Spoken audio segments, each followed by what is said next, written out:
بسم اللہ الرحمن الرحیم۔ جی عزیز طلبہ، جیسا کہ عقائد اسلام سے متعلق ہم پڑھ رہے تھے، تو آج کا ہمارا لیکچر وہ فرشتوں پر ایمان، ملائکہ پر ایمان، ان سے متعلق ہے۔ فرشتوں سے بہتر ہے انسان بننا، مگر اس میں پڑتی ہے محنت زیادہ۔ ملائکہ کا مفہوم، ملائکۃ کا لفظ ملکن کی جمع ہے، جس کے لغوی معنی قاصد کے ہیں۔ اصطلاح میں ملائکہ سے مراد اللہ تعالیٰ کی وہ نوری مخلوق ہے جو اللہ تعالیٰ کے حکم سے کائنات کا نظام چلاتی ہے اور خالق و مخلوق کے درمیان پیغام رسانی کا فریضہ سر انجام دیتی ہے۔ تو اس میں ملائکۃ سب سے پہلے یہ یاد رکھنا ہے کہ ملکن کی جمع، جس کا معنی قاصد کے ہیں، اور اصطلاح میں اللہ تعالیٰ کی نوری مخلوق جو اللہ کے حکم سے کائنات کا نظام چلانے اور اللہ اور خالق اور مخلوق کے درمیان پیغام رسانی کا فریضہ سر انجام دینے والی مخلوق کو ہم ملائکہ کہتے ہیں۔ ایمان بالملائکہ کا مفہوم، ایمان بالملائکہ سے مراد اس بات کا کامل یقین رکھنا ہے کہ فرشتے اللہ تعالیٰ کی وہ مخلوق ہیں جنہیں نور سے پیدا کیا۔ یہ کسی حکم الہی کی نافرمانی نہیں کرتے، بلکہ وہی امور سر انجام دیتے ہیں جن کا انہیں حکم دیا گیا ہے۔ تاہم فرشتوں کا اللہ تعالیٰ کی ذات سے مخلوق کے سوا کوئی اور رشتہ نہیں ہے۔ ملائکہ کی مشترکہ بنیادی صفات اور تعارف، فرشتے وجود رکھنے والے اللہ تعالیٰ کی نوری مخلوق ہیں جن کو نور سے پیدا کیا گیا ہے۔ فرشتے کائنات کا نظام چلانے میں اللہ تعالیٰ کے حکم کے پابند ہوتے ہیں۔ فرشتے شادی نہیں کرتے، اس لیے ان کے بیوی بچے نہیں ہوتے۔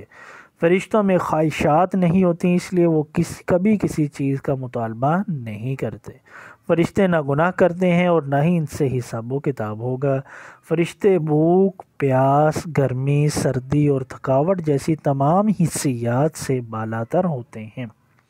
فرشتے اللہ تعالیٰ کے حکم سے نیک لوگوں کی مدد کرتے ہیں اور مشکلات میں ان کا ساتھ دیتے ہیں۔ مشہور فرشتوں کے نام اور ذمہ داریاں، حضرت جبرائیل علیہ السلام یہ تمام فرشتوں کے سردار ہیں۔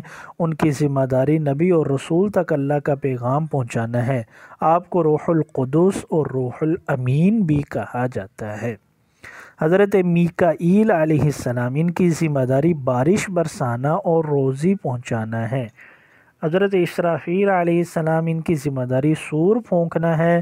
اللہ کے حکم سے یہ دوبارہ سور پھونکیں گے، پہلے سور کے بعد تمام کائنات ہر چیز فنا ہو جائے گی اور دوسرے سور کے بعد ہر چیز زندہ ہو جائے گی۔ تو یہ حضرت اسرافیل علیہ السلام کی ڈیوٹی ہے۔ حضرت عزرائیل علیہ السلام، انہیں ملک الموت یعنی موت کا فرشتہ بھی کہا جاتا ہے، کیونکہ یہ روح قبض کرتے ہیں۔ منکر نکیر، یہ دو فرشتے عالم برزخ میں مردوں سے حساب و کتاب لیتے ہیں۔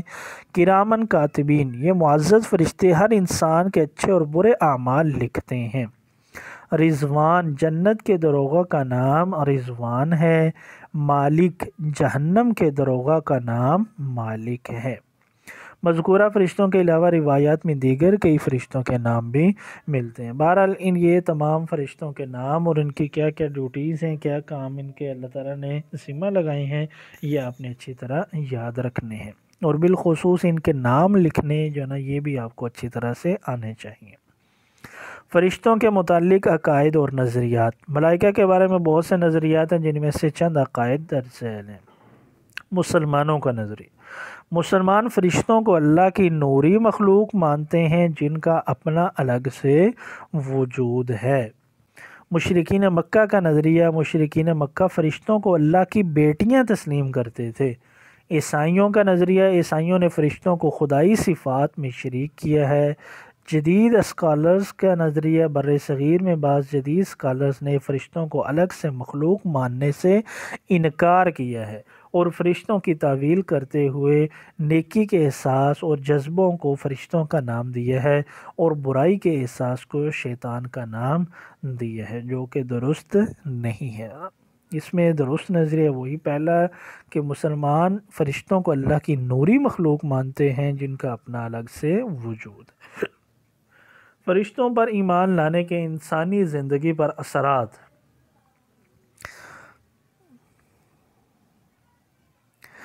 احساس شرف انسانی۔ فرشتے اللہ کی نوری مخلوق ہیں، مگر اللہ تعالیٰ نے انسان کو اپنا نائب مقرر کر کے فرشتوں پر فضیلت دی ہے۔ اللہ تعالیٰ نے انسانی شرف و فضیلت کے اظہار کے لیے فرشتوں سے حضرت آدم علیہ السلام کو سجدہ کروایا۔ احساس عظمت الہی۔ فرشتوں پر ایمان سے اللہ تعالیٰ کی عظمت کا احساس ہوتا ہے۔ فرشتوں کے وجود سے اللہ کے قدرت، زبردست طاقت، رعب و دبدبہ اور عظمت کا احساس ابھرتا ہے۔ احساس نگرانی۔ فرشتوں پر ایمان سے انسان میں احساس نگرانی پیدا ہوتا ہے۔ انسان جانتا ہے کہ وہ فرشتے اس کے کندھے پر سوار ہو کر اس کے ہر عمل کو لکھ رہے ہیں۔ اس احساس کی وجہ سے گناہ میں ہچکچاہٹ پیدا ہوتی ہے اور نیکی کا جذبہ ابھرتا ہے۔ اللہ کی مدد کا ذریعہ۔ فرشتوں پر ایمان سے مشکل وقت میں انسان مطمئن اور پر امید رہتا ہے۔ اسے احساس ہوتا ہے کہ اللہ تعالیٰ اس کی مدد کے لیے ضرور کسی فرشتے کو اتاریں گے، جیسا کہ بدر و حنین کے موقع پر اللہ تعالیٰ نے فرشتوں کے ذریعے مسلمانوں کی مدد کی تھی۔ تو یہ ہے فرشتوں پر ایمان لانے کے انسانی زندگی پر اثرات۔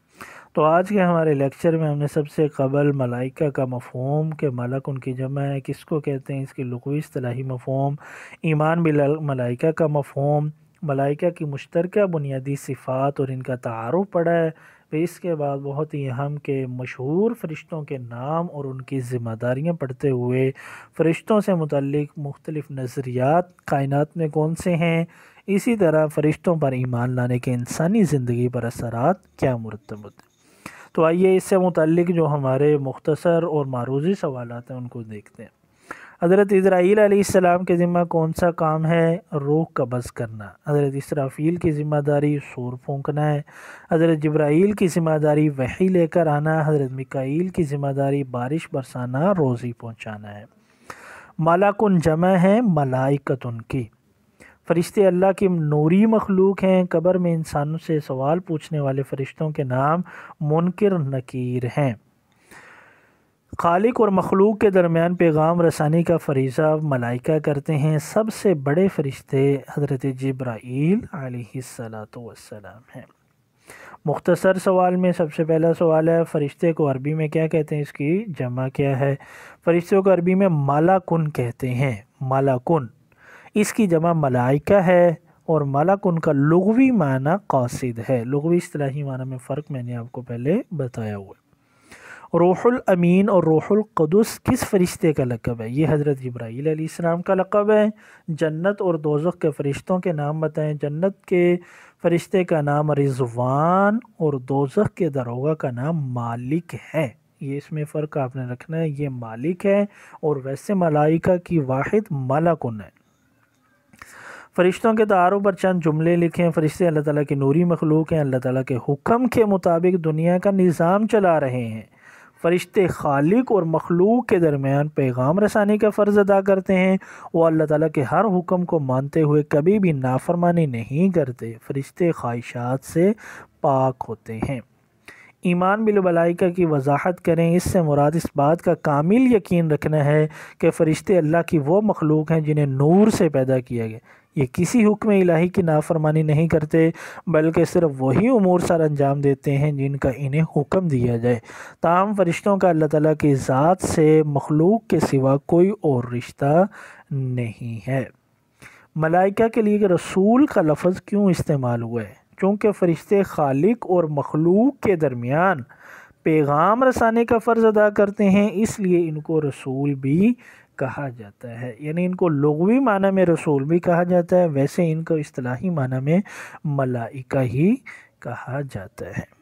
تو یہ ہے ملائکہ عقیدہ، ملائکہ فرشتوں پر ایمان لانے سے متعلق آج کا ہمارا لیکچر، جن میں ان کا لغوی اصطلاحی مفہوم، ان کی ڈیوٹیز اور مشہور فرشتوں کے نام، ان کی صفات اور انسانی زندگی پر اس عقیدہ کے کیا اثرات مرتب ہوتے ہیں، اور لاسٹ میں ہم نے ان سے متعلق معروضی اور مختصر سوالات پڑھے ہیں۔ کسی بھی اسٹوڈنٹس کا کوئی بھی سوال ہو تو وہ پرسنل میں مجھ سے پوچھ سکتے ہیں۔ وآخر دعوانا ان الحمد للہ رب العالمین۔